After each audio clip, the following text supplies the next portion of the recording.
In January 1831, in Boston, a small newspaper rolled off a hand press and began to circulate through parlors, meeting halls, and city streets. It had no illustrations, little advertising, and only a modest initial readership. Yet its message was unmistakable.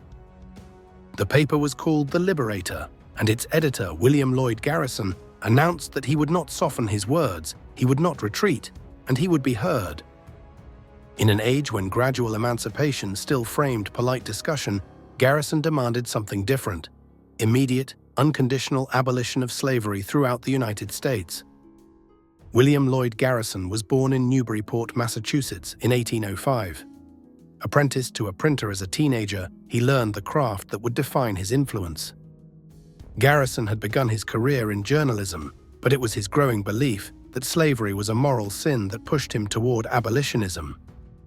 Many reformers of the time supported gradual emancipation, believing slavery would eventually fade on its own. Garrison believed the opposite. To him, slavery was not simply outdated, it was a crime, and ending it required immediate action. On the front page of the very first issue, Garrison declared, "I am in earnest. I will not equivocate, I will not excuse, I will not retreat a single inch, and I will be heard." These words set the tone, and Garrison refused to compromise, insisting that America could not call itself a free nation while millions lived in bondage. His message spread quickly across the North, but opposition grew just as rapidly, revealing how divided the nation was over the future of slavery. Southerners denounced him as a dangerous extremist. Southern legislatures even placed bounties on his arrest.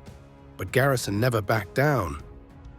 In 1833, Garrison helped establish the American Anti-Slavery Society, which became a national network of abolitionists dedicated to ending slavery through moral persuasion and public pressure.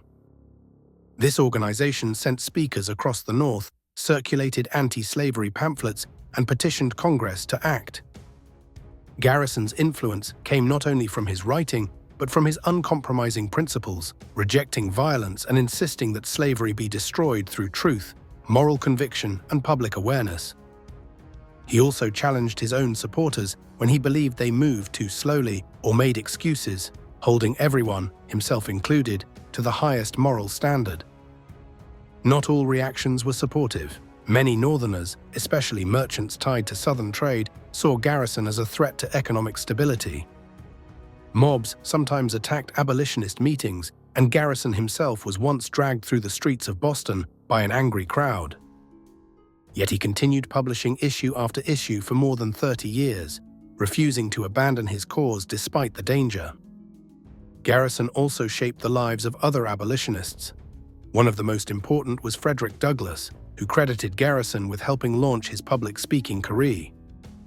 Although the two men eventually disagreed on political strategy, Garrison's early support helped Douglass rise to national prominence. Throughout the 1830s and 1840s, the Liberator remained a leading voice for abolition. Garrison never allowed the public to look away from slavery's brutality.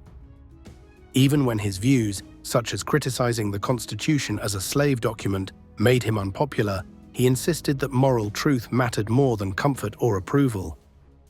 When slavery was finally abolished in 1865, Garrison published the last issue of The Liberator. His life's mission had been achieved.